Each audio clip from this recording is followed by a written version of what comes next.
Hello welcome to my mini blog. आज हामी माथि लबुचेदेखि झरिरहेको होइन, यो परिरहेछ। हामी एकदम ठुन्ने धेरै सम्भावना छ है गाइज। के गर्नु, हाम्रो साथीहरू अगाडि गइरहेछ, केटाहरू है यस्तै छ।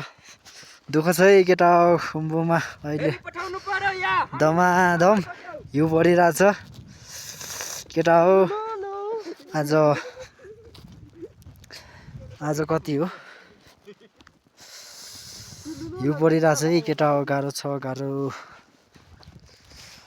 हामी भोलि चाहिँ थुन्छ कि भनेर आजै झरिरहेको। टाइम पनि गइसक्यो, 6 बज्न लाग्यो। त्यही भएर आजै हामी झरिरहेको।